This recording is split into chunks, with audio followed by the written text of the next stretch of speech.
اس سے جمع کرو، اسے چاہو جو اللہ نے تمہارے لیے لکھا ہے، اور کھاؤ اور پیو اس وقت تک فجر کا سفیدی ڈورا سیاہ ڈورے سے ممتاز ہو جائے، یعنی سحری تک کھا سکتے ہیں، پھر رات تک روزہ پورا کرو اور ان سے جمع نہ کرو، اور اس حال میں کہ تم مسجد میں معتکف ہو۔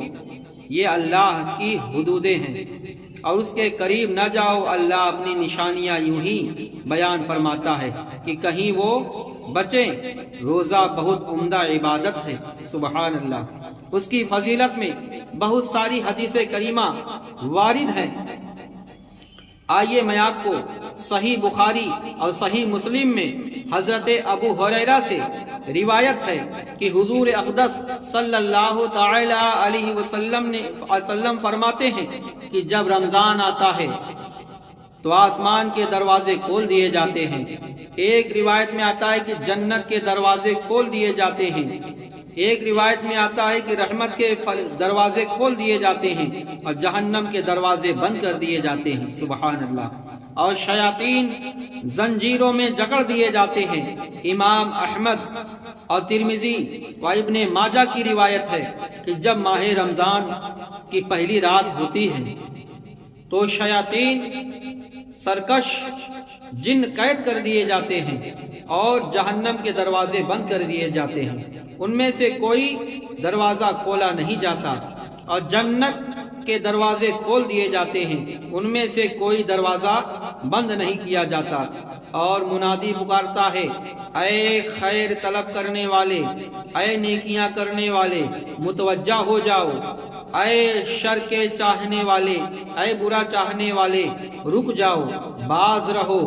اور کچھ لوگ جہنم سے آزاد ہوتے ہیں، اور یہ ہر رات میں ہوتا ہے۔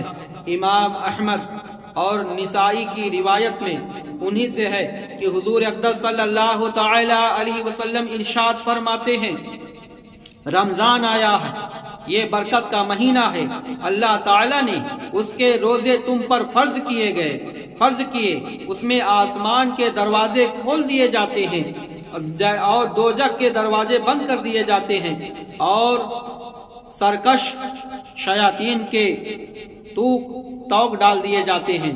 اس میں ایک ایسی رات ہے جو 1000 مہینوں سے بہتر ہے، جسے شب قدر کہتے ہیں۔ اس کی بھلائی سے محروم رہا وہ بے شک محروم رہا۔ حدیث ابن ماجہ کی حضرت انس رضی اللہ تعالی عنہ سے روایت ہے، وہ کہتے ہیں کہ رمضان آیا تو میرے آقا مدینے والے مصطفیٰ جناب احمد مصطفیٰ محمد مصطفیٰ صلی اللہ تعالی علیہ وسلم نے فرمایا، یہ مہینہ آیا ہے، اس میں ایک رات 1000 مہینوں سے بہتر ہے۔ جو اس سے محروم رہا وہ ہر چیز سے محروم رہا، اور اس کی خیر سے وہی محروم ہوگا جو پورا محروم ہے۔ اور بحقی ابن عباس رضی اللہ تعالیٰ سے راوی ہے، کہتے ہیں کہ جب رمضان کا مہینہ آتا ہے تو اللہ تعالیٰ سب قیدیوں کو رہا فرما دیتے ہیں، اور ہر سائل کو عطا فرماتے ہیں، مانگنے والے کو۔ اور بحقی شعب الایمان میں ابن عمر رضی اللہ تعالیٰ عنہ سے روایت ہے، وہ کہتے ہیں کہ نبی کریم صلی اللہ تعالی علیہ وسلم نے فرمایا، جنت ابتدائے سال سے سال آئندہ تک رمضان کے لیے آراستہ کیا جاتا ہے، سجایا جاتا ہے رمضان کے لیے۔ جب رمضان کا پہلا دن آتا ہے تو جنت کے پتوں سے عرش کے نیچے ایک ہوا چلتی ہے جس میں حورین چلتی ہیں، وہ کہتی ہیں، اے رب، تو اپنے بندوں سے ہمارے لیے ان کو شوہر بنا جن سے ہماری آنکھیں ٹھنڈی ہوں اور ان کی آنکھیں ہم سے ٹھنڈی ہوں۔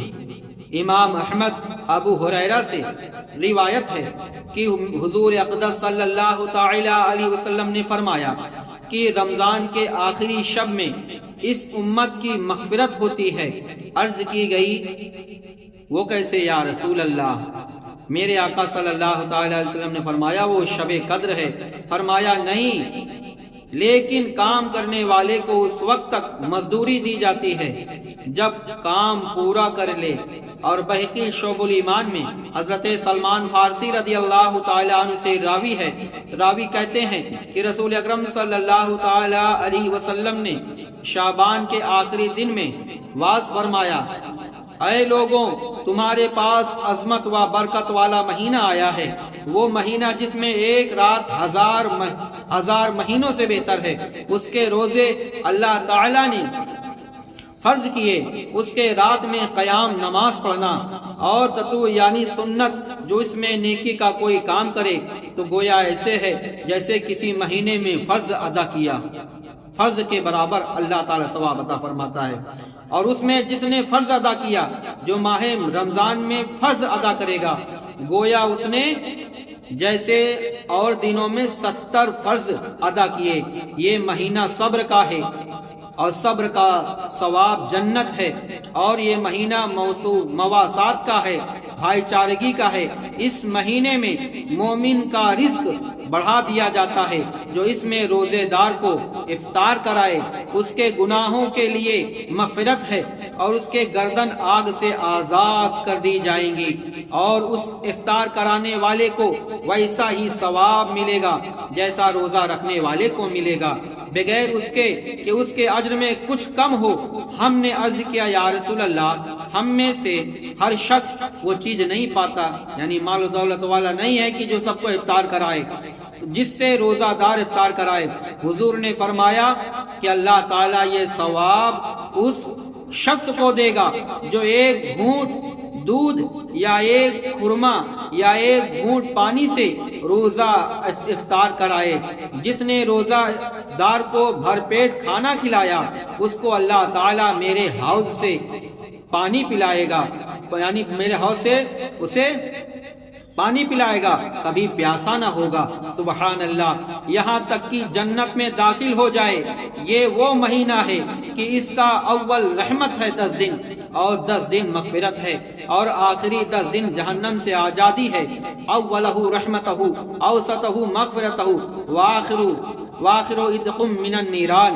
جو اپنے غلام پر اس مہینے میں تخفیف کرے، یعنی کام میں کمی کرے، اللہ تعالیٰ اسے بخش دے گا، جہنم سے آزاد فرما دے گا۔ سبحان اللہ، یہ رمضان کے برکتیں ہیں، رحمتیں ہیں۔ اللہ کتنا بڑا کریم ہے۔ حدیث صحیحین اور سنن ترمذی و نسائی، صحیح ابن خزیمہ میں سہل بن سعد رضی اللہ تعالیٰ عنہ سے مروی ہے کہ رسول اکرم صلی اللہ تعالیٰ علیہ وسلم فرماتے ہیں، جنت میں 8 دروازے ہیں، ان میں ایک دروازہ کا نام ریان ہے، اس دروازے سے وہی جائیں گے جو روزہ رکھتے ہیں۔ سبحان اللہ۔ بخاری اور مسلم میں ابو ہریرہ سے مروی ہے کہ حضور اقدس صلی اللہ تعالی علیہ وسلم نے فرمایا، جو ایمان کی وجہ سے اور ثواب کے لیے رمضان کا روزہ رکھے گا، اس کے اگلے گناہ بخش دیے جائیں گے۔ جو ایمان کی وجہ سے اور ثواب کے لیے رمضان کے راتوں کا قیام کرے گا، شب بیداری کرے گا، قیام یعنی نماز ادا کرے گا، تو اس کے اگلے گناہ بخش دیے جائیں گے۔ اور جو ایمان کی وجہ سے اور ثواب کے لیے شب قدر کا قیام کرے گا، اس کے اگلے گناہ بخش دیے جائیں گے۔ سبحان اللہ۔ امام احمد اور حاکم اور طبرانی کبیر میں، ابن ابی دنیا اور بہقی شعب الایمان میں وہ فرماتے ہیں کہ عبداللہ بن عمر رضی اللہ تعالیٰ سے راوی ہے کہ رسول اکرم صلی اللہ تعالی علیہ وسلم فرماتے ہیں، روزہ اور قرآن بندے کے لیے شفاعت کریں گے۔ روزہ کہے گا، اے میرے پاک پروردگار عالم، اے میرے رب، میں نے کھانے